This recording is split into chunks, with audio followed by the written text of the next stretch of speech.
Jack's hands trembled as he opened his grandfather's old safe, revealing a stack of letters that shattered everything he thought he knew about his family. In that moment, he realized the quaint town of Oakville harbored secrets, darker and more dangerous than he could have ever imagined. Jack Thompson's life had always been as orderly as the spreadsheets he pored over day after day. At 35, he had carved out a comfortable existence in Oakville, a town where everyone knew your name, and the biggest excitement was the annual Fall Festival. His corner office at Oakville Accounting Services overlooked Main Street, a vista of quaint storefronts and familiar faces that had barely changed since his childhood. On this particular Tuesday morning, Jack's meticulous routine was interrupted by a gentle knock on his office door. He looked up to see Emily Chun, his girlfriend of 2 years, leaning against the doorframe. Her dark hair was pulled back in a neat ponytail, and her press badge from the Oakville Gazette hung around her neck. "Hey there, number cruncher," Emily said with a smile that always made Jack's heart skip a beat. "Ready for our lunch date?"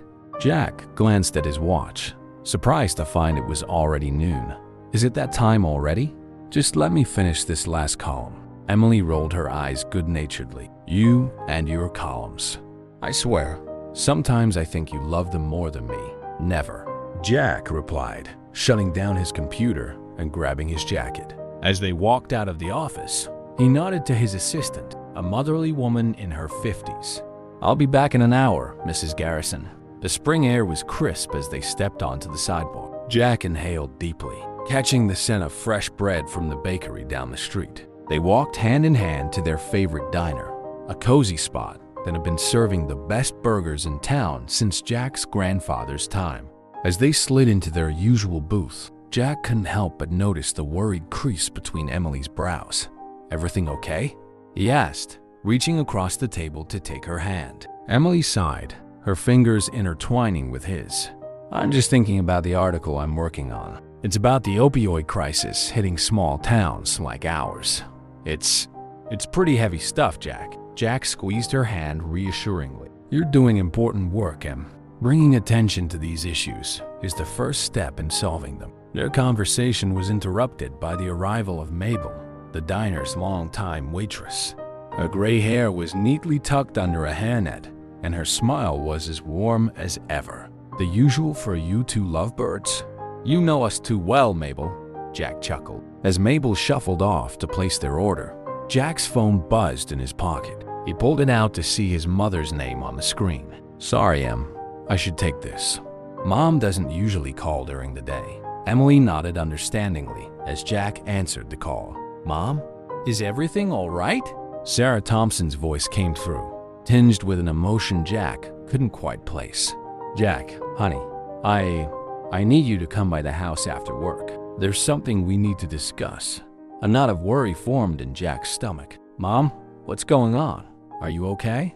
"I'm fine, dear. It's about your grandfather's estate. Please, just come by later. We'll talk then."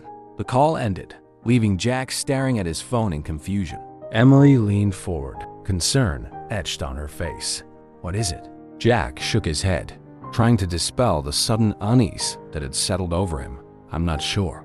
Mom wants me to come by after work to discuss Grandpa's estate. It's been months since he passed." "I thought everything was settled." Emily reached out, her hand warm on his arm. "Do you want me to come with you?" Jack considered for a moment, then shook his head. "No, it's okay. It's probably just some paperwork she found. You know how meticulous Grandpa was." Their food arrived, and they ate in comfortable silence, each lost in their own thoughts. Jack's mind wandered to his grandfather, Charles Thompson, a pillar of the community and the man who had shaped so much of who Jack was today. The ache of his loss, dulled by time, suddenly felt fresh again. As they walked back to the office, the spring sunshine seemed a little less bright. Emily gave him a quick kiss before heading off to the Gazette office. "Call me later, okay? Let me know how it goes with your mom." The rest of the workday passed in a blur of numbers and client calls, but Jack's mind kept drifting to the mysterious meeting with his mother. When 5 o'clock finally rolled around, he found himself driving the familiar route to his childhood home with a sense of trepidation he couldn't quite explain. Sarah Thompson answered the door before Jack could even knock. Her silver hair was pulled back in a neat bun, and her eyes, so like Jack's own, were rimmed with red. "Oh, Jack, thank you for coming." Jack followed his mother into the living room, taking in the familiar sights and smells of home. Photos of family vacations and milestone moments lined the walls, a visual timeline of the Thompson family history. He settled onto the worn leather couch, the same one he'd sprawled on as a teenager to watch football games with his grandfather. Sarah perched on the edge of her favorite armchair, her hands clasped tightly in her lap. "Jack, there's something I need to tell you. Something about your grandfather." The knot in Jack's stomach tightened. "Mom, what's going on?" "You're scaring me." Sarah took a deep breath, her eyes meeting Jack's. "When we were going through your grandfather's things, we found a key to a safety deposit box at Oakville National Bank." Jack frowned. "Okay, and we opened it today, your Uncle Jim and I." Sarah's voice wavered. "Jack, there were letters inside. Letters from a woman named Margaret. And photos." Jack leaned forward, confusion etched on his face. "I don't understand. Who's Margaret?" Sarah's eyes filled with tears. "According to the letters, she was someone your grandfather loved, someone he had a child with." The world seemed to tilt on its axis as Jack processed his mother's words. "What? No, that's not possible. Grandpa would never." Sarah reached out, grasping Jack's hand. "I know it's hard to believe. I didn't want to believe it either. But the evidence is there, Jack. You have an uncle out there somewhere. A half-uncle." Jack stood abruptly, pacing the room as his mind raced. The grandfather he knew, the man who had taught him about integrity and family values, suddenly seemed like a stranger. "Does Dad know?" Sarah nodded, wiping at her eyes. "I told him this afternoon. He's struggling with it, as we all are." Jack ran a hand through his hair, his thoughts a chaotic whirlwind. What do we do now? Do we try to find this uncle? Sarah shook her head vehemently. "No, Jack. Your grandfather chose to keep this a secret for a reason. We need to respect that." But even as his mother spoke, Jack felt a pull, a need to understand. The foundation of his world had been shaken, and he knew that nothing would be the same until he uncovered the truth behind his grandfather's secret life. As the sun set outside, casting long shadows across the living room, Jack made a silent vow. He would find this unknown uncle, this piece of his family he never knew existed, and in doing so, he hoped to reconcile the grandfather he loved with the man who had lived a double life for decades. Little did Jack know that his quest for truth would unravel a mystery that would change not just his life, but the lives of everyone in Oakville. The secrets of the past were about to collide with the present, and Jack Thompson was standing at the epicenter of a storm that had been brewing for over 3 decades. As Jack drove home that evening, the familiar streets of Oakville seemed to blur into an unfamiliar landscape. His mind raced, replaying the conversation with his mother over and over. The weight of the revelation pressed down on him, making the air in his car feel thick and oppressive. He pulled into the driveway of his modest bungalow, a house he'd bought with pride just a year ago. Now, it felt like a stranger's home. Inside, he mechanically went through the motions of his evening routine, barely tasting the leftovers he reheated for dinner. His phone buzzed repeatedly, Emily's name flashing on the screen. Jack stared at it, torn between the desire for comfort and the need to process this alone. Finally, on the 3rd call, he answered. "Jack, are you okay?" "I've been worried sick." Emily's voice came through, laced with concern. He sighed, sinking onto his couch. I don't even know where to begin." "Start at the beginning," she said softly. "I'm here to listen." So he did. The words poured out of him, a torrent of confusion, anger, and hurt. Emily listened patiently, offering gentle encouragement when he faltered. "Oh, Jack," she breathed when he finished. That's a lot to take in. What are you going to do?" Jack ran a hand over his face, feeling the stubble that had grown since morning. "I don't know. Mom wants to keep it all buried, but I can't. I need to know the truth, Em. I need to find this uncle." There was a pause on the other end of the line. "I understand," Emily said finally, "and I want you to know, whatever you decide to do, I'm here for you." After hanging up, Jack sat in the darkness of his living room, his mind churning. The grandfather he thought he knew, Charles Thompson, respected town elder, loving family man, seemed to dissolve before his eyes, replaced by a stranger with secrets. Sleep eluded him that night. He tossed and turned, his dreams a confusing mix of childhood memories and imagined scenarios of his grandfather's secret life. When dawn finally broke, Jack made a decision. He called in sick to work for the first time in years. His first stop was the Oakville National Bank. The austere brick building had stood on Main Street for over a century, its facade a testament to stability and tradition. Inside, Jack approached the teller, a young woman he vaguely recognized from high school. "I need to access a safety deposit box," he said, his voice low. "It belonged to my grandfather, Charles Thompson." The teller's eyes widened slightly at the name. "Of course, Mr. Thompson. I'll need to see some ID, and then I'll fetch the manager." Minutes later, Jack found himself in a small, windowless room staring at an open metal box. With trembling hands, he lifted out a bundle of letters, tied with a faded blue ribbon. The paper was yellowed with age, the ink slightly faded, but still legible. He began to read, and as he did, the world around him faded away. The letters painted a picture of a passionate, secret love affair that had spanned years. Margaret's words were full of longing, joy, and eventually heartbreak. She wrote of stolen moments, of dreams for a future together, and finally, of a child, a son. Jack's hands shook as he read the final letter, dated just weeks before his own birth. "My dearest Charles, I cannot bear this separation any longer. Our son deserves to know his father. I'm coming to Oakville. We will find a way to make this work. All my love, Margaret." But there were no more letters after that. What had happened? Why had Margaret never come? And what had become of the child, Jack's unknown uncle? Tucked beneath the letters was a small, worn photograph. Jack's breath caught in his throat as he recognized his grandfather's young face, his arm around a beautiful, dark-haired woman. They were both smiling, their eyes shining with a happiness Jack had never seen in his grandfather's formal family portraits. As Jack left the bank, his mind was reeling. He found himself walking aimlessly through town, seeing everything through new eyes. How many other secrets were hidden behind the quaint storefronts and manicured lawns of Oakville? His feet carried him to Oakville Park, where he'd spent countless hours as a child.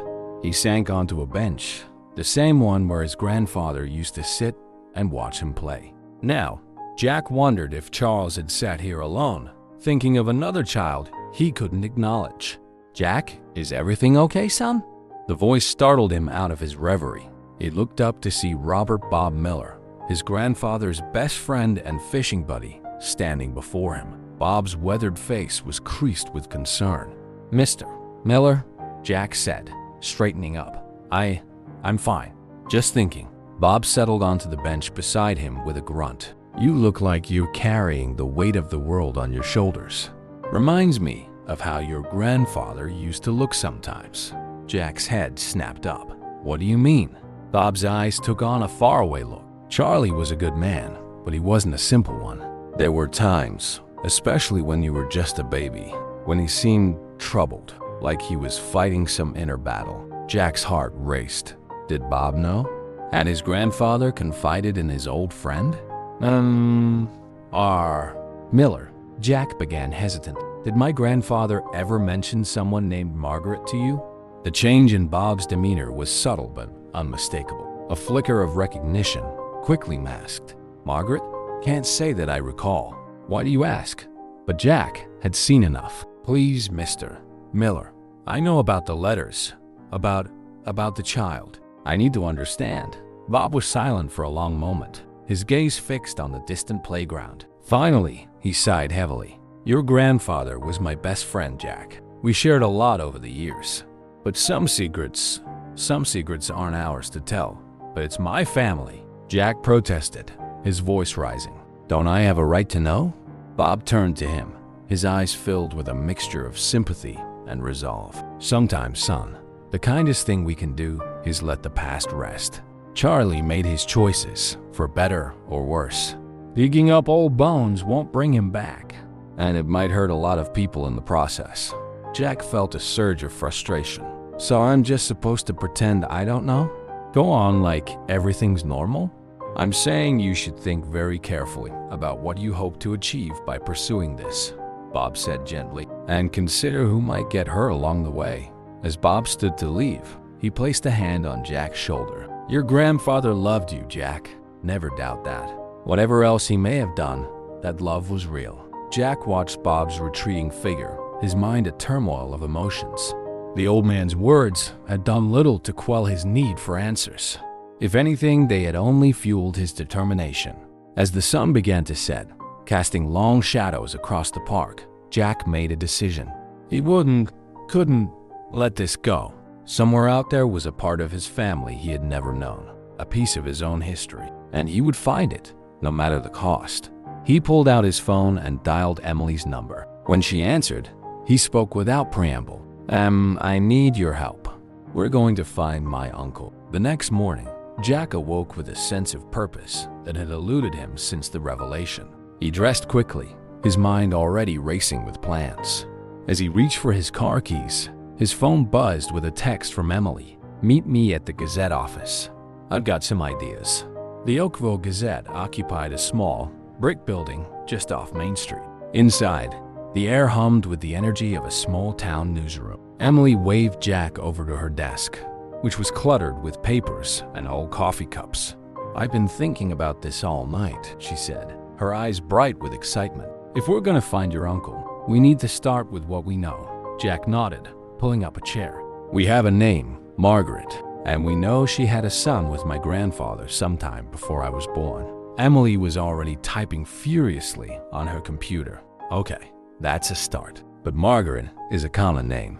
We need more single quotes." Jack hesitated, then reached into his pocket and pulled out the photograph he'd taken from the safety deposit box. "I have this." Emily's eyes widened as she studied the image. "Jack, this is... wow. They look so happy." "Yeah," Jack said softly, a lump forming in his throat. "They do." Emily squeezed his hand briefly before turning back to her computer. "Okay, let's think. Your grandfather was a prominent figure in town. If he had a relationship with this woman, someone else might have known or seen something. For the next few hours, they pored over old newspaper archives, looking for any mention of Charles Thompson that might provide a clue. By lunchtime, their eyes were strained, and they had little to show for their efforts. "This is hopeless," Jack groaned, leaning back in his chair. "We're never going to find anything this way." Emily chewed her lip thoughtfully. "Maybe we're going about this the wrong way. Instead of looking for your grandfather, what if we look for Margaret?" A spark of hope ignited in Jack's chest. "What do you mean?" "Well, from the letters, we know she was planning to come to Oakville, right? What if she did? What if she moved here, had the baby, and has been here all along?" The idea was both thrilling and terrifying. Could his unknown uncle have been living in Oakville all this time, right under their noses? With renewed energy, they shifted their search. Emily used her journalist connections to access records of new residents who had moved to Oakville around the time Jack was born. It was a long shot, but it was all they had. As the afternoon wore on, Jack's phone buzzed incessantly. His mother had called 3 times, each voicemail more worried than the last. He knew he should call her back, explain what he was doing, but the words stuck in his throat. How could he tell her he was unraveling the very secret she wanted to keep buried? Just as they were about to call it a day, Emily let out a gasp. "Jack, look at this." He leaned over her shoulder, squinting at the screen. It was a birth announcement from the Oakville hospital, dated just 2 months before Jack's own birth. The mother's name was Margaret Wilson. "It could be a coincidence," Jack said, hardly daring to hope. Emily was already pulling up more information. Margaret Wilson moved to Oakville 3 months before this birth announcement. She lived here for 5 years before moving away. And look at this. She named her son David. Jack's heart raced. It felt too perfect, too easy. "We need to be sure, Em. We can't just assume." "I know," she said, her voice gentle. "But it's a lead, Jack. It's somewhere to start." As they left the Gazette office, the weight of their discovery settled over Jack. If this Margaret Wilson was indeed the woman from the letters, if David was his uncle, then everything he thought he knew about his family was about to change. They decided to grab dinner at Mabel's diner, both too keyed up to go home. As they slid into their usual booth, Jack noticed Bob Miller at the counter, deep in conversation with Sheriff Tom Parker. The two old men glanced in Jack's direction, their expressions unreadable. "Jack," Emily said, pulling his attention back, "what are you going to do if we find him? Have you thought about what this could mean for your family?" The question hit him like a punch to the gut. In his determination to uncover the truth, he hadn't allowed himself to consider the consequences. What would this do to his mother, to his relationship with her? And what about this uncle? Did he even know about his true parentage? Before Jack could respond, the diner's door chimed. His mother, Sarah, walked in, her eyes immediately locking on the Jack. The look on her face told him she knew exactly what he'd been up to. Sarah approached their table, her posture rigid. "Jack, we need to talk. Now."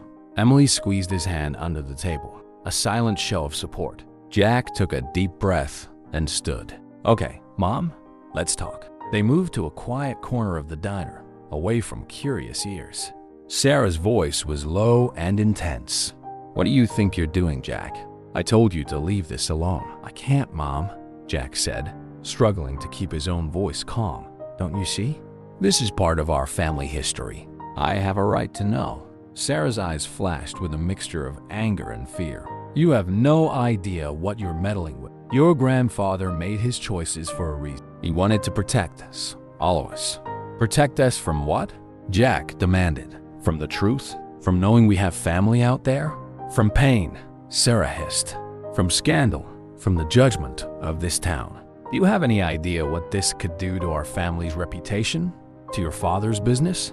Jack felt a surge of frustration. "Is that all you care about? Reputation?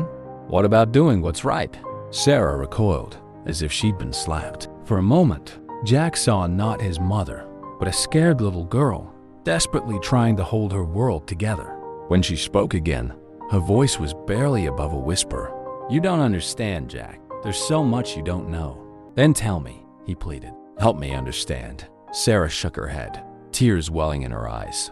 "I can't. I promised you, grandfather. Please, Jack, let this go, for all our sakes." With that, she turned and hurried out of the diner, leaving Jack standing there, more confused and determined than ever. As he returned to the booth, Emily looked at him with concern. "Are you okay?" Jack sank into his seat, his mind reeling. "I don't know, Em, but I know I can't stop now. Whatever this secret is, it's eating my family apart. I need to find the truth for all of us." Emily nodded, her expression resolute. "Then we'll find it together." As they left the diner, Jack couldn't shake the feeling that they were being watched. He glanced back to see Bob Miller and Sheriff Parker still at the counter, their eyes following him out the door. Whatever secrets lay buried in Oakville's past, it was clear that uncovering them would not be easy or without consequences. But Jack was committed now. He would find his uncle, unravel this mystery, and hopefully, in doing so, heal the hidden wounds that had been festering in his family for decades. Little did he know that his quest for truth was about to unearth secrets far darker and more dangerous than he could have ever imagined. The following days passed in a blur of research and clandestine meetings. Jack and Emily had turned her small apartment into a makeshift investigation headquarters. Walls covered with timelines, sticky notes, and printouts of old records. They worked tirelessly, fueled by coffee and the thrill of the chase.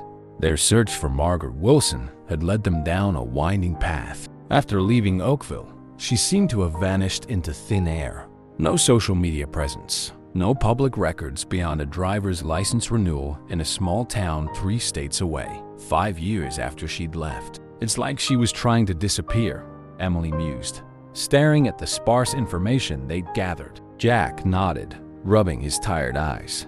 Or someone was trying to make her disappear. The implication hung heavy in the air. They'd both been dancing around the darker possibilities lurking beneath the surface of this family secret. A knock at the door made them both jump. Emily answered it, revealing a nervous-looking Bob Miller. "I hope I'm not interrupting," Bob said, his eyes darting between Jack and Emily. "I think it's time we had a talk." "Son," Jack gestured for Bob to enter, his heart racing. Was this the breakthrough they'd been waiting for? Bob settled into a chair, his weathered hands clasped tightly in his lap. "Your mother called me," he began. "She's worried sick about you, Jack. Says you've been distant, secretive." Jack felt a pang of guilt, but pushed it aside. "I'm trying to understand my family, Mr. Miller. Mom doesn't seem to want that." Bob sighed heavily. "It's not that simple, boy. Your grandfather, Charlie, was a good man, but he made some mistakes. Mistakes that had consequences." Emily leaned forward, her reporter's instincts kicking in. "What kind of consequences?" Bob's eyes flickered to Emily, then back to Jack. "The kind that can follow a family for generations." "Jack, have you ever wondered why your grandfather was so adamant about you staying in Oakville, taking over the family business?" Jack frowned. He'd always assumed it was just small-town tradition, the expectation that sons would follow in their father's footsteps. "What are you saying?" "I'm saying that sometimes the safest place to hide is in plain sight," Bob said cryptically. "Your grandfather built a life here, a respectable life, but he was always looking over his shoulder, waiting for the past to catch up with him." A chill ran down Jack's spine. What was he running from? Bob stood abruptly, moving to the window. He peered out at the quiet street below, as if checking for eavesdroppers. "It's not my story to tell, Jack, but I will say this. Be careful. Some secrets are buried for a reason, and some people will do anything to keep them that way." With that ominous warning, Bob left, leaving Jack and Emily to process this new, unsettling information. "Jack," Emily said softly, "maybe we should consider stopping, if this is as dangerous as Bob is implying." "No," Jack cut her off, his jaw set with determination. "I can't stop now, don't you see? This is bigger than just finding my uncle. There's something rotten at the core of Oakville. And it's connected to my family somehow." Emily nodded slowly, her eyes shining with a mixture of fear and excitement. "Okay, then we go deeper. But we need to be smart about this. No more open investigation. We need to be discreet. Over the next few days, they adopted a more covert approach. Emily used her press credentials to access sealed court records, while Jack combed through his grandfather's old financial documents, looking for any discrepancies. It was in these dusty old ledgers that Jack found their first real lead, a series of large cash withdrawals made annually on the same date, July 15th. The date meant nothing to Jack, but the amounts were substantial. "It could be payments," Emily suggested. "Hush money, maybe?" The idea made Jack's stomach churn, but he couldn't dismiss it. What had his grandfather been involved in that required such secrecy? Their breakthrough came unexpectedly. Jack was at work, trying to maintain some semblance of normalcy, when Mrs. Garrison, his assistant, approached his desk. "Mr. Thompson," she said, her voice low. "There's someone here to see you. Says it's urgent." Jack looked up to see a man he didn't recognize standing in the doorway of his office. He was older, maybe in his early 60s, with salt and pepper hair and eyes that seemed hauntingly familiar. "Can I help you?" Jack asked, standing. The man stepped forward, his expression a mix of uncertainty and resolve. "My name is David Wilson. I believe you might be my nephew." The world seemed to tilt on its axis. Jack gripped the edge of his desk for support. You're Margaret's son?" David nodded, his eyes never leaving Jack's face. "I am. And it's time you knew the truth about your grandfather and about why I've stayed away all these years." Jack gestured for David to sit, his mind racing. This was it, the moment he'd been working towards. But now that it was here, he felt a flutter of fear in his chest. Whatever David was about to reveal, Jack knew it would change everything. As David began to speak, his words painting a picture of love, betrayal, and decades-old secrets, Jack felt the foundations of his world begin to crumble. The grandfather he thought he knew was disappearing, replaced by a man with a past far more complex and dangerous than Jack could have ever imagined. Outside the office window, the sun was setting on Oakville, casting long shadows across the familiar streets. But for Jack, it felt like the dawn of a new era, one where the carefully constructed facade of small-town life was about to be shattered, revealing the dark truths that had been hiding in plain sight all along.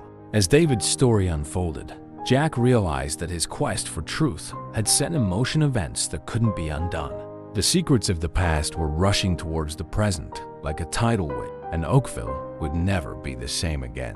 David's voice was low and steady as he began his tale, his eyes fixed on a point somewhere beyond Jack's shoulder, as if seeing into the past. Your grandfather, Charles, and my mother, Margaret, met in the summer of 1959. They were young, idealistic, and desperately in love. Jack leaned forward, hanging on every word. This was the story he'd been seeking, the truth behind the faded photographs and yellowed letters. But their love was doomed from the start, David continued. Charles was already engaged to your grandmother, a marriage arranged by their families to merge two of Oakville's most prominent clans. And my mother, well, she came from the wrong side of the tracks. As they used to say, the familiar narrative of star-crossed lovers took on a darker tone as David pressed on. What you have to understand about Oakville back then is that it wasn't just a sleepy small town. There were powerful people here, people with connections to organized crime. Your grandfather's family was deeply involved. Jack felt as if the air had been sucked out of the room. What are you saying? That my family was part of the mob? David nodded grimly. Not just part of it. They were running things in this part of the state. The legitimate businesses were just a front. When Charles fell for my mother, it threatened everything. A scandal could have brought unwanted attention from the feds. The pieces were starting to fall into place. The secrecy, the large cash withdrawals, the warnings to leave the past buried. Jack's mind reeled as he tried to reconcile this new information with the grandfather he thought he knew. What happened? Jack asked, his voice barely above a whisper. David's eyes clouded with a mix of anger and old pain. They tried to buy my mother off at first. When that didn't work, the threat started. Charles was torn between his love for my mother and his loyalty to his family. In the end, family won out. Jack felt a surge of disappointment in his grandfather, quickly followed by shame for judging a situation he couldn't fully understand. My mother left town, pregnant and heartbroken, David continued. She made a new life for us, but she never stopped looking over her shoulder. When I was old enough to understand, she told me everything. She made me promise to stay away from Oakville, to never seek out the Thompsons. But you're here now, Jack pointed out. Why? David's expression hardened. Because the past has a way of catching up with you, no matter how far you run. A few months ago, I started receiving threatening letters. Someone knows who I am, what I know. I think they might be after you too, Jack. A chill ran down Jack's spine. He thought of the odd looks he'd been getting around town, the hushed conversations that stopped when he entered a room. Had he stumbled into something much bigger and more dangerous than a simple family secret?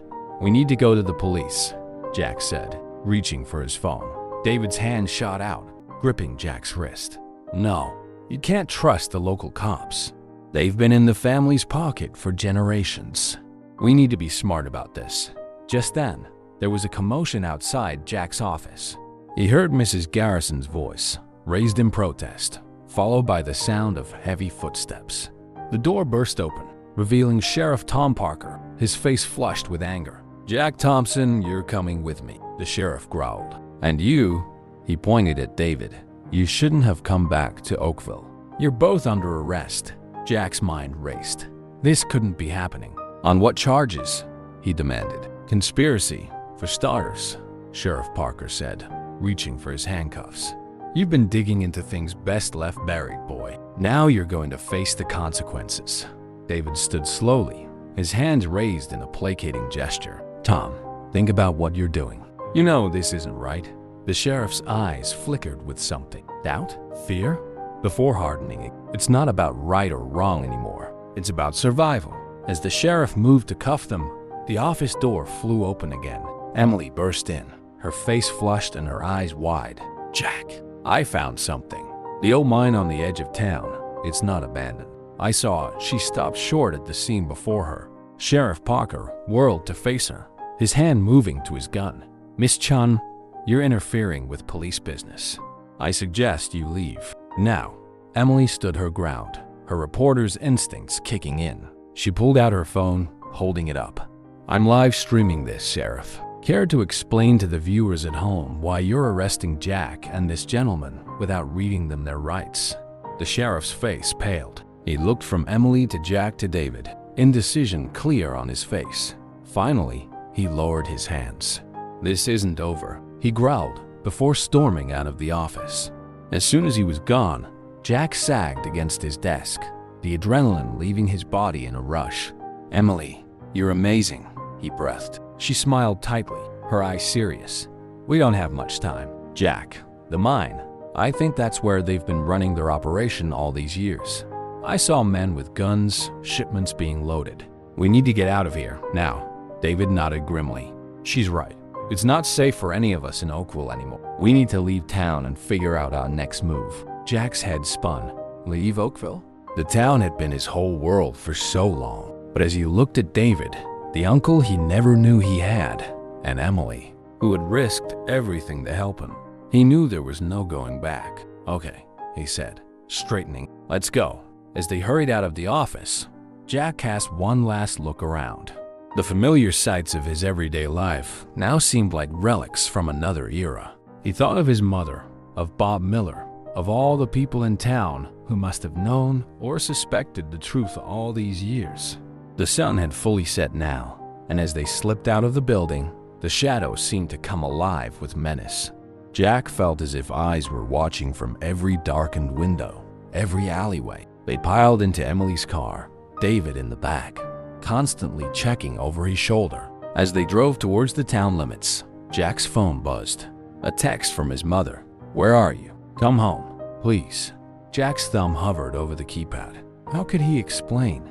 How could he ever go back to the life he had known? In the end, he switched off the phone without replying. Whatever came next, whatever dangers they faced, he knew one thing for certain. The Oakville he had grown up in, the life he had known, was gone forever. The truth had seen to that. As the Welcome to Oakville sign receded in the rearview mirror, Jack felt a mixture of fear and exhilaration.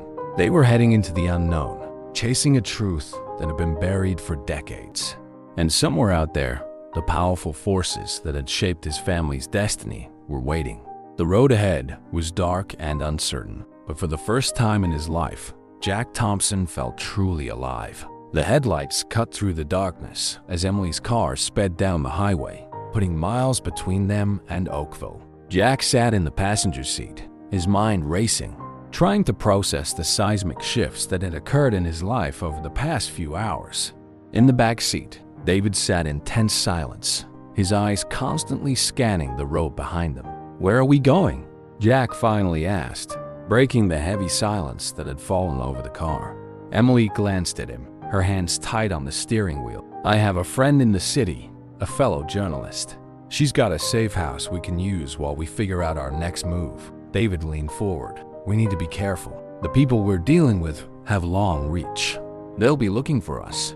Jack turned to face his newly discovered uncle. You still haven't told us everything. What exactly are we up against here? David sighed, running a hand through his salt and pepper hair. It's complicated. The operation your grandfather was involved in, it wasn't just local. They had connections to national crime syndicates, even international ones. Drugs, weapons, money laundering, you name it, they had a hand in it. Emily whistled low. And all of this was happening right under everyone's noses in Oakville. That was the genius of it, David explained. Use a small, quiet town as a front. Who would suspect? Jack shook his head, still struggling to reconcile this new reality with the town he thought he knew. But why come forward now? Why risk everything after all these years? David's expression darkened. Because they're expanding. The old guard is dying off, and the new leadership is more aggressive, less cautious. They're branching out into human trafficking. I couldn't stand by and let that happen. The car fell silent again as they all absorbed the weight of this revelation. Jack felt a mixture of horror at what was happening in his hometown and a grudging admiration for David's courage in coming forward. As they approached the outskirts of the city, Emily's phone buzzed.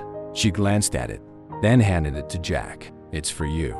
My friend, she wants to talk to you directly. Jack took the phone, his voice hesitant as he answered. Hello?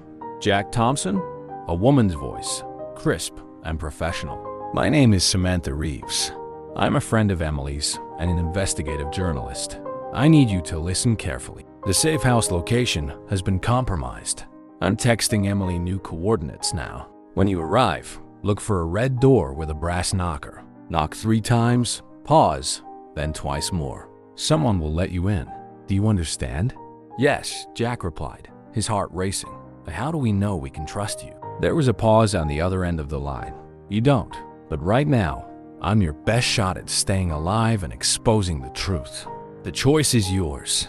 The call ended abruptly. Jack relayed the information to Emily and David, watching as Emily's GPS rerouted them to the new location.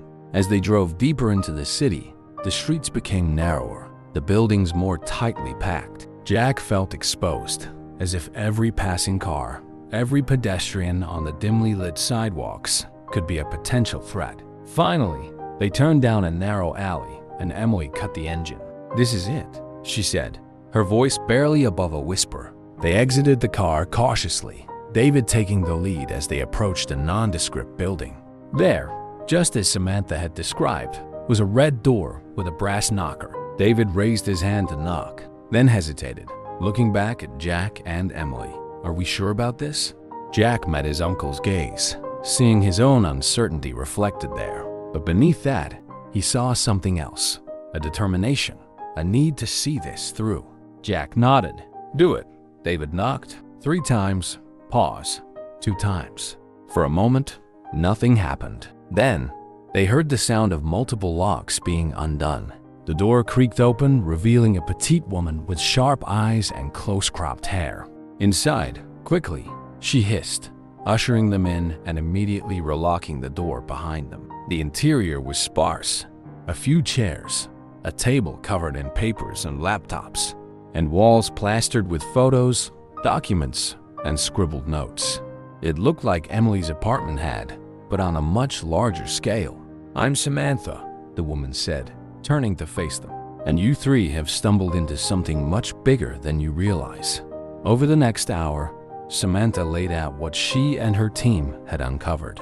The criminal network that had its roots in Oakville was part of a much larger operation, with tendrils reaching into politics, law enforcement, and even international diplomacy. "We've been working on exposing this for years," Samantha explained, gesturing to the cluttered walls. "But we've never been able to get concrete proof. Someone on the inside willing to talk." All eyes turned to David. He shifted uncomfortably under their gaze. "1, I don't know everything, but I know enough to bring down at least part of their operation." Samantha nodded, her expression grim. "It's a start, but it won't be easy. These people, they'll do anything to keep their secrets buried." Jack thought of Sheriff Parker, of the fear in Bob Miller's eyes, of his mother's desperate pleas to let the past stay in the past. He realized now that everyone he'd known in Oakville had been living under the shadow of this criminal empire, whether they knew it or not. "So what's our next move?" Jack asked, surprising himself with the determination in his voice. Samantha smiled, a fierce glint in her eye. "Now, we start fighting back. We gather evidence, build our case, and prepare to blow this whole thing wide open." As the group began to plan their next steps, Jack felt a strange mix of emotions washing over him. Fear. Certainly, they were up against powerful, dangerous people, but also excitement, purpose, and a burning desire for justice. He thought of the grandfather he thought he knew, the man who had taught him about integrity and doing what was right. Perhaps, in his own way, Charles Thompson had been trying to protect his family from the dark world he was entangled in. But now, it was up to Jack to finish what his grandfather couldn't, to bring the truth to light and put an end to decades of corruption and crime. As the night wore on and plans were made, Jack realized that his life would never be the same. The comfortable, predictable existence he had known in Oakville was gone forever. In its place was uncertainty, danger, but also the chance to make a real difference. Looking around at David, Emily, and Samantha, Jack knew that whatever came next, he wasn't alone. They were in this together, an unlikely team united by the pursuit of truth and justice. As dawn broke over the city, casting long shadows through the safe house windows, Jack made a silent vow. He would see this through, no matter the cost. For his family, for Oakville, and for all those who had suffered under the weight of these long-buried secrets. The road ahead would be dangerous and uncertain, but for the first time in his life, Jack Thompson felt like he was exactly where he was meant to be. As the sun climbed higher in the sky, the safe house buzzed with activity. Samantha's team of investigative journalists and tech experts had arrived, turning the sparse room into a hive of determined efficiency. Laptops hummed, printers spat out documents, and hushed conversations filled the air. Jack found himself at the center of it all, trying to absorb the flood of information while providing what little he knew about Oakville's hidden underbelly. Emily was in her element, her reporter's instincts sharpened as she connected dots and uncovered leads. David, initially hesitant, began to open up more, filling in crucial gaps in their understanding of the criminal network. As morning turned to afternoon, a clear picture began to emerge, one far more complex and far-reaching than any of them had initially imagined. It's not just Oakville, Samantha explained, pinning a new set of photos to the evidence wall. We're looking at a network that spans at least 5 states with international connections. Drug trafficking, weapons smuggling, money laundering, and now human trafficking. It's all interconnected. Jack stared at the wall, his eyes tracing the lines connecting faces and places. Many were unfamiliar, but some prominent Oakville citizens, politicians he'd seen on TV, made his stomach churn. And my grandfather was part of all this? He asked, his voice hollow. David stepped forward, placing a hand on Jack's shoulder. Charles.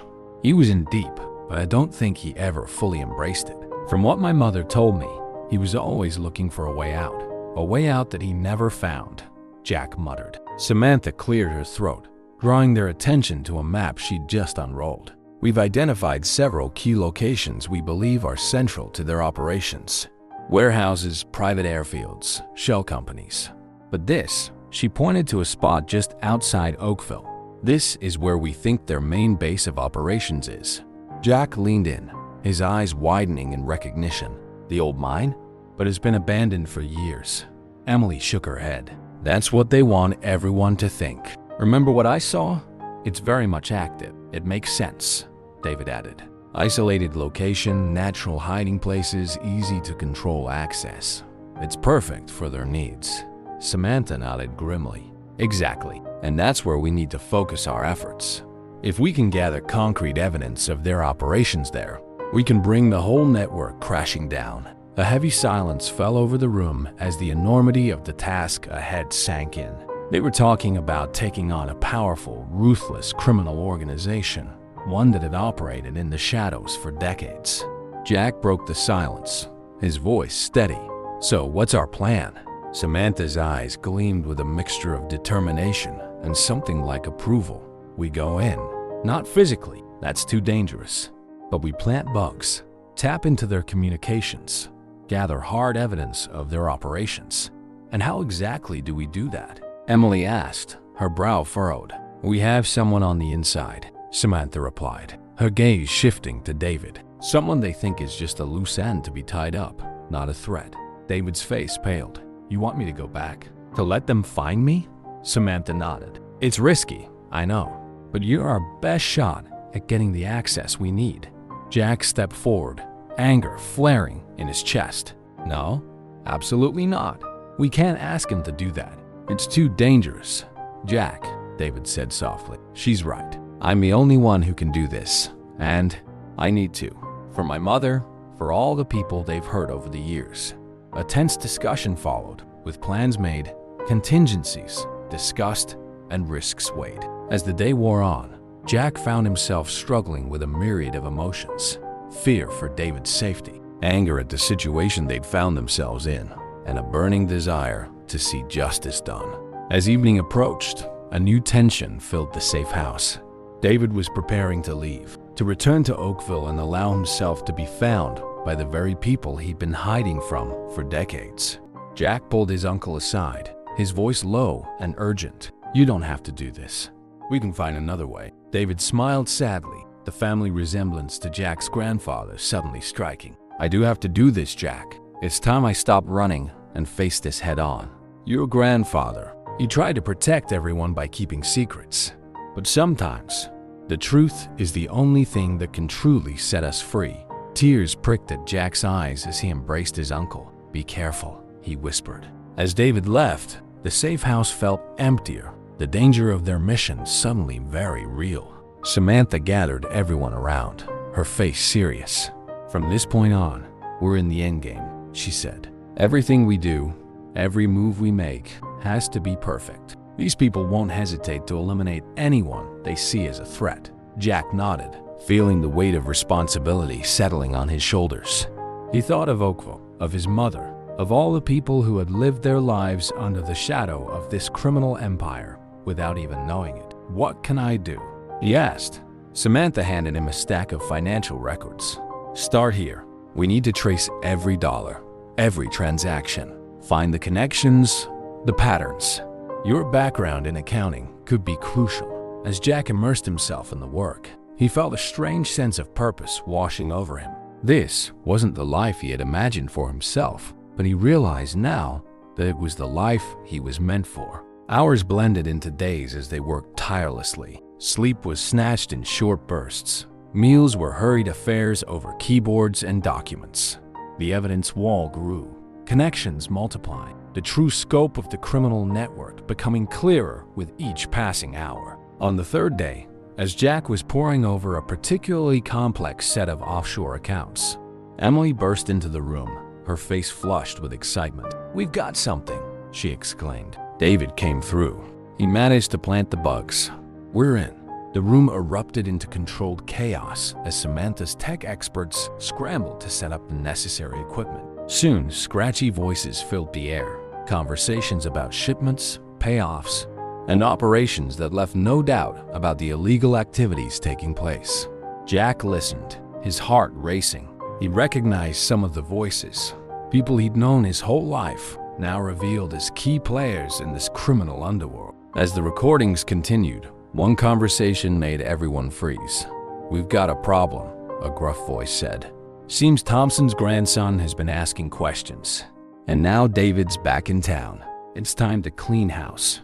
"Agreed," another voice replied. "Take care of it. All of it. We can't risk exposure now." The transmission cut off, leaving a heavy silence in its wake. Jack felt the blood drain from his face as the implications sank in. Samantha was the first to recover. "We need to move. Now.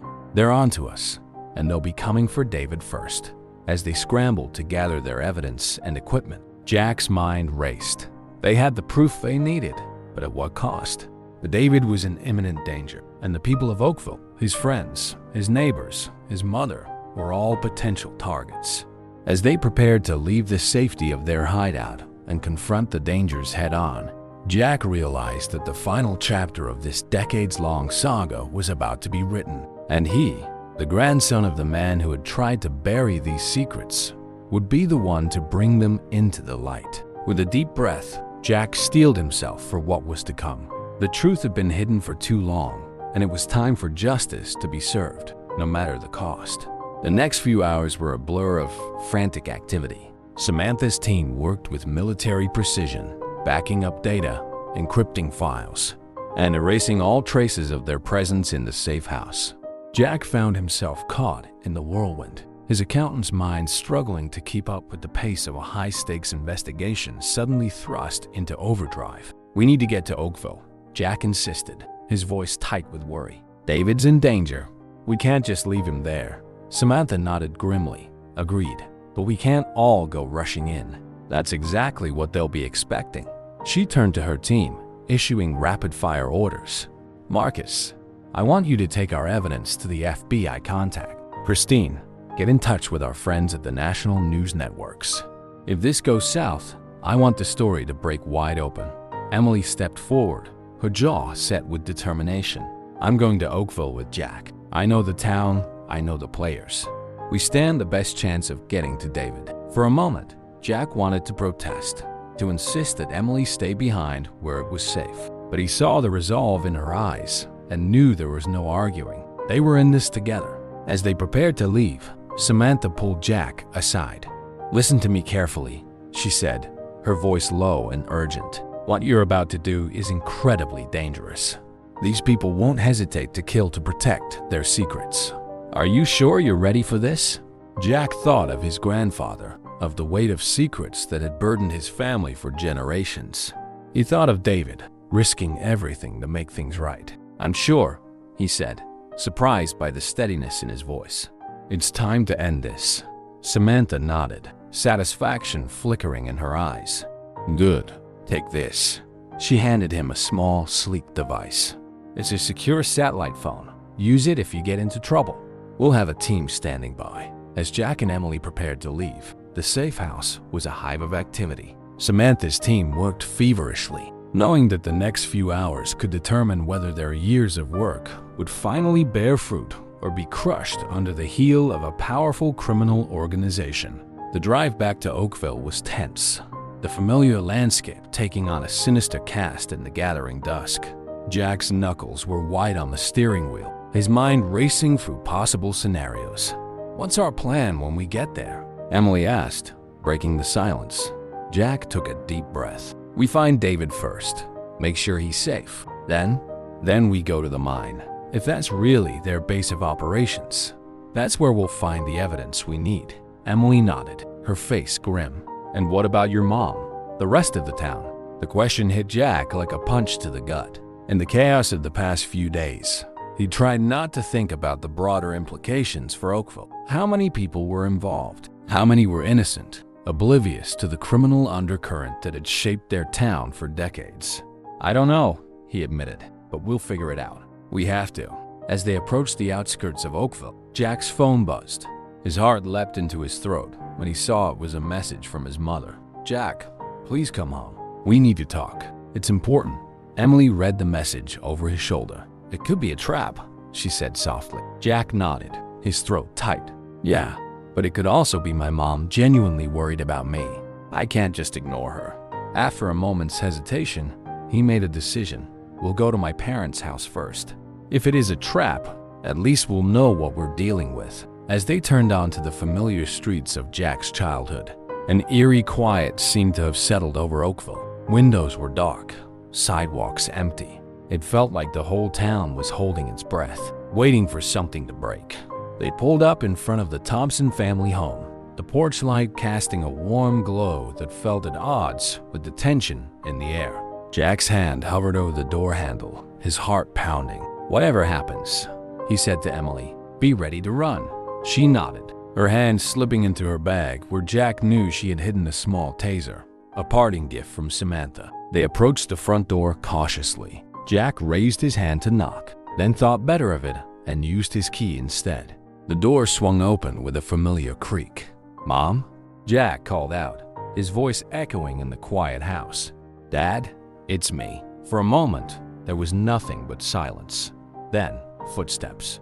Sarah Thompson appeared in the hallway, her face pale and drawn. Oh, Jack, she breathed, rushing forward to embrace him. I was so worried. Jack returned the hug stiffly, his eyes scanning the room over his mother's shoulder. Mom, what's going on? Where's Dad? Sarah stepped back, noticing Emily for the first time. Her eyes narrowed slightly. Your father's not here. He had to take care of some business. The phrase sent a chill down Jack's spine. Taking care of business had taken on a whole new meaning in light of what he now knew about Oakville's hidden economy. Mom, Jack said carefully, we know. About Grandpa, about the operation. All of it. Sarah's face crumpled, a mix of fear and resignation washing over her features.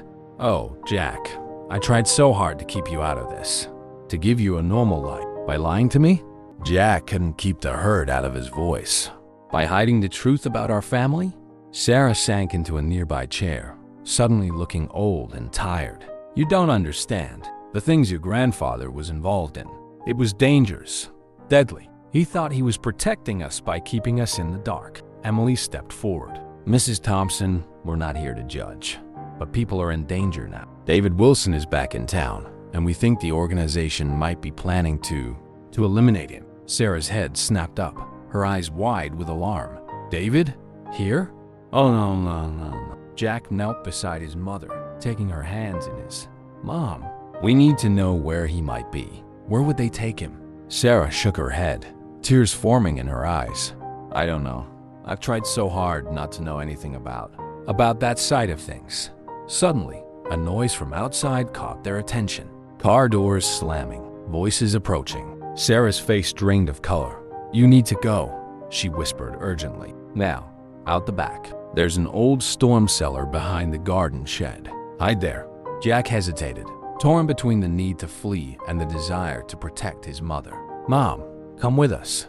Sarah shook her head firmly. No, I'll stall them. Buy you some time. She cupped Jack's face in her hands, her eyes bright with unshed tears. I'm so sorry, honey, for everything. But now you need to be brave. You need to finish what your grandfather couldn't. With a final, fierce hug, Sarah pushed Jack and Emily towards the back door. As they slipped out into the darkness, Jack heard the front door open, followed by his father's voice. Tense and angry, Jack and Emily raced across the backyard, their hearts pounding. They reached the old storm cellar just as they heard shouts coming from the house. As they pulled the heavy doors closed above them, plunging them into darkness, Jack felt a mix of fear and determination coursing through him. They had come to Oakville seeking answers, hoping to uncover the truth. Instead, they had stumbled into the heart of the danger, with enemies closing in from all sides. As they huddled in the damp darkness of the storm cellar, Jack knew that the final confrontation was approaching. The secrets of Oakville were about to be exposed one way or another, and the cost might be higher than any of them had imagined. The storm cellar was a relic from another era, musty and cramped, with the scent of damp earth and old wood permeating the air. Jack and Emily huddled in the darkness, their breathing shallow as they strained to hear any sounds of pursuit. What now? Emily whispered, her hand finding Jack's in the dark. Jack squeezed her hand, grateful for her presence. We wait. Give it a little time to make sure they're gone. Then we need to find David. As the minutes ticked by, Jack's mind raced. The conversation with his mother played on repeat in his head. The fear in her eyes, the weight of decades of secrets. It all painted a picture of a family, a town, trapped in a web of lies and criminal activity. After what felt like hours, but was probably only about 30 minutes, Jack cautiously pushed open the cellar doors. The backyard was quiet, bathed in moonlight, no signs of their pursuers. Come on, he whispered to Emily. We need to move. They crept through the shadows of Oakville, the town Jack had known his entire life, now feeling like alien territory. Every rustle of leaves, every distant car engine sent a jolt of adrenaline through them. Where would they take David? Emily asked as they paused in the shadow of an old oak tree, catching their breath. Jack's mind worked furiously. If they're planning to get rid of him, they'd want somewhere isolated, somewhere they could control. A chill ran down his spine as the realization hit him. The mine. They'd take him to the mine.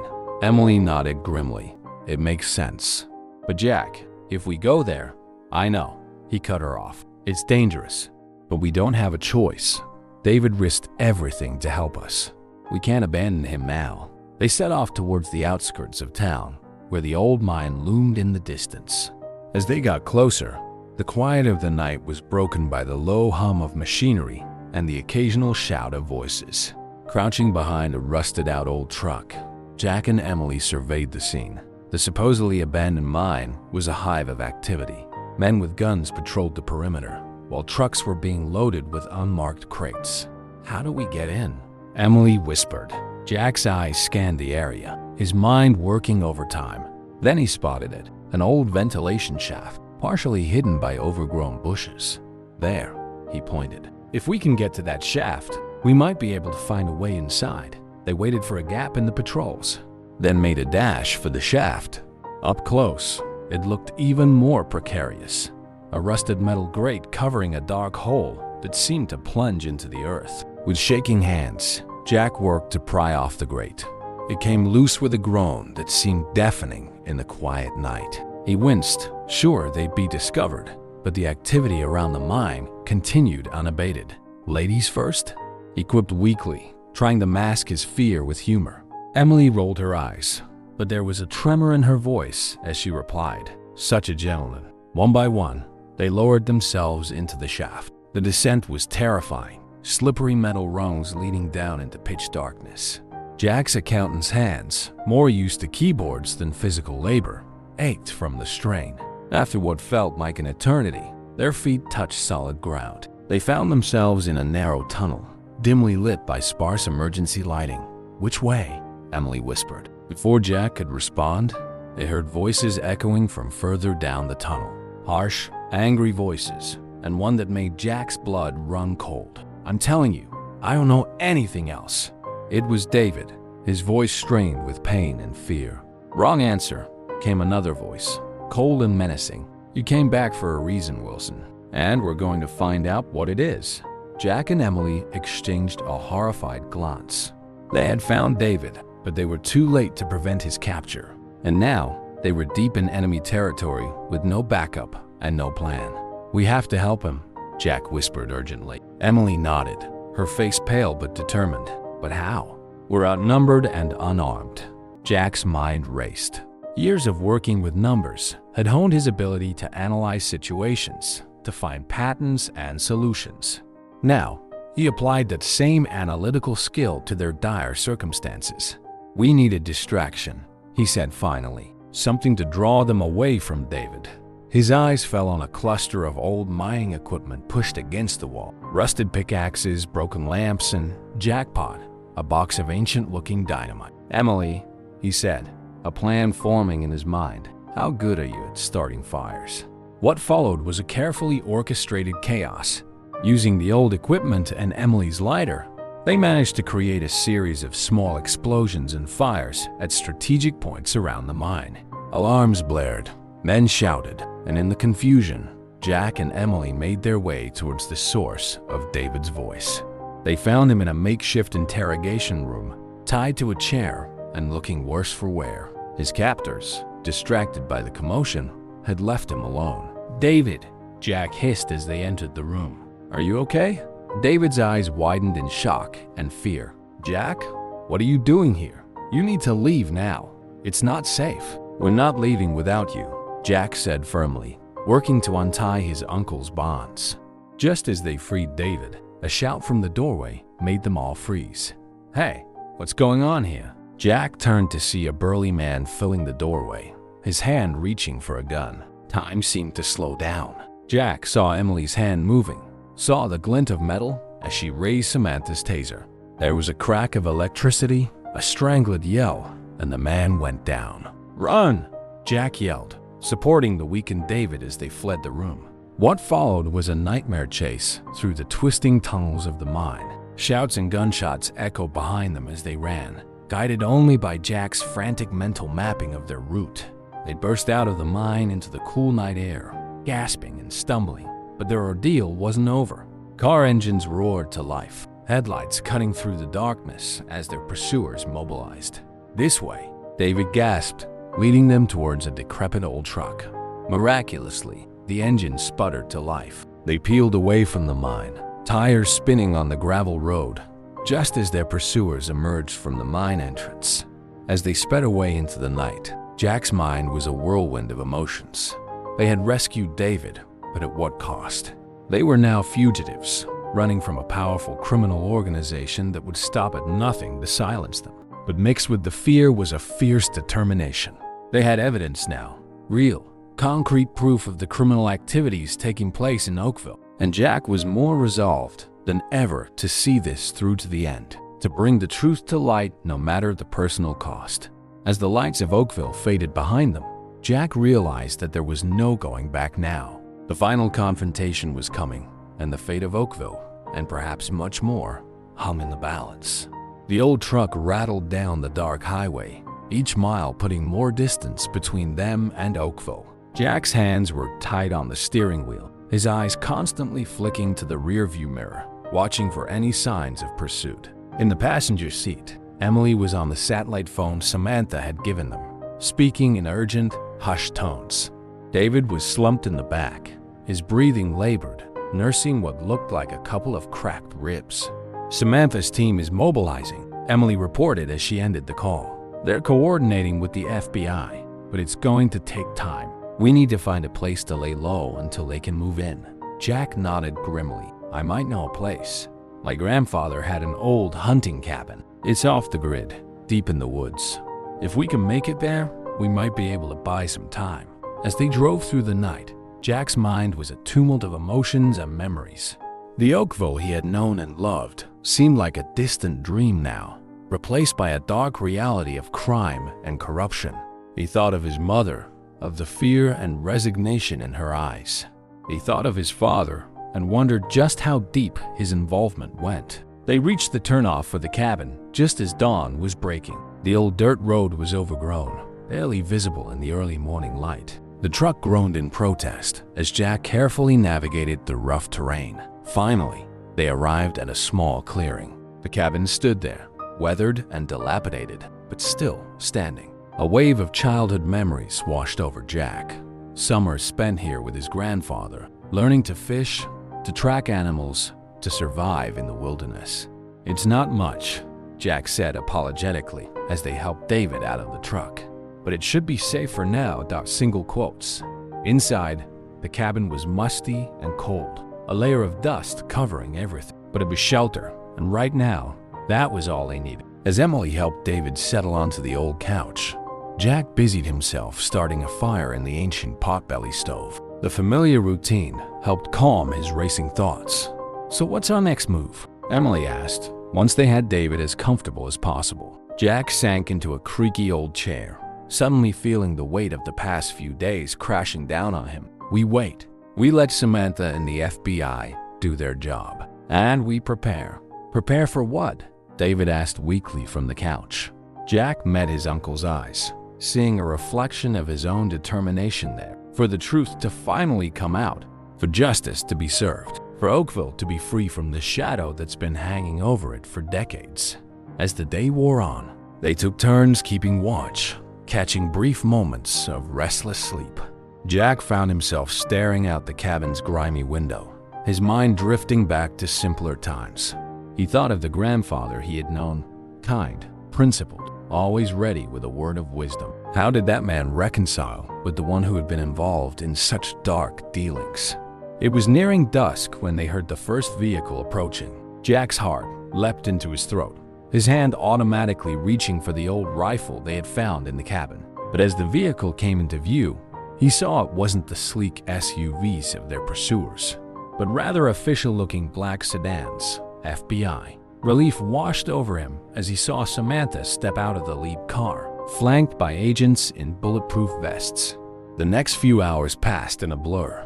David was whisked away for medical attention and to give his official statement. Jack and Emily found themselves recounting their harrowing experiences to stern-faced federal agents. As night fell once again, Samantha pulled Jack aside. "You did good, kid," she said, a rare smile softening her usually serious features. "The evidence you and David provided, combined with what we already had, it's enough. We're moving in on Oakville tonight. This whole operation is going down." Jack felt a mix of emotions at her words: relief, vindication, but also a deep sadness for his hometown. "What's going to happen to Oakville?" he asked softly. Samantha's expression turned sympathetic. "It's going to be tough for a while. A lot of people are going to be implicated. But in the long run, this is what the town needs to heal, to move forward." As the FBI convoy prepared to move out, Jack made a decision. "I'm coming with you," he told Samantha. "I need to see this through to the end." She studied him for a moment, then nodded. "All right, but you stay in the background, understand? This is still a dangerous operation." The drive back to Oakville felt surreal. As they crested the final hill, Jack saw his hometown spread out before him, lights twinkling in the darkness. It looked so peaceful, so normal, but he knew that was all about to change. The FBI moved with practiced efficiency. Raids were conducted simultaneously across town: the mine, key businesses, private residences. Jack watched from a command center set up in the town hall as the operation unfolded. He saw people he had known his entire life being led away in handcuffs. Pillars of the community now revealed as key players in a vast criminal network. He saw the shock and confusion on the faces of innocent townspeople as the truth of what had been happening in their midst came to light. And then he saw his father. Richard Thompson was being escorted out of the family home. his face a mask of grim resignation. Jack felt a hand on his shoulder and turned to see his mother standing there, tears streaming down her face. "I'm so sorry, Jack," she whispered. "I wanted to protect you from all this. I thought I was doing the right thing." Jack pulled her into a tight embrace, his own eyes stinging with unshed tears. "I know, Mom. I know." As dawn broke over Oakville once again, Jack stood on the steps of the town hall, watching as his hometown grappled with its new reality. FBI agents and journalists swarmed the streets. Shocked residents gathered in small groups, trying to make sense of what had happened. Emily appeared at his side, her hand slipping into his. "What happens now?" she asked softly. Jack took a deep breath, looking out over the town he had grown up in, the town that had shaped him. "Now we rebuild," he said. "We bring the truth to light. We face the consequences, and we find a way to move forward." He thought of his grandfather then, not the man entangled in criminal dealings, but the man who had taught him about integrity, about doing what was right even when it was hard. Maybe in his own way, Charles Thompson had been trying to protect his family, to give them a better life. But he had gone about it the wrong way, burying the truth instead of confronting it. Jack vowed then and there that he would do things differently. He would face the truth head on, no matter how difficult. He would work to rebuild Oakville, to help it become the town it was always meant to be, one built on honesty, justice, and true community.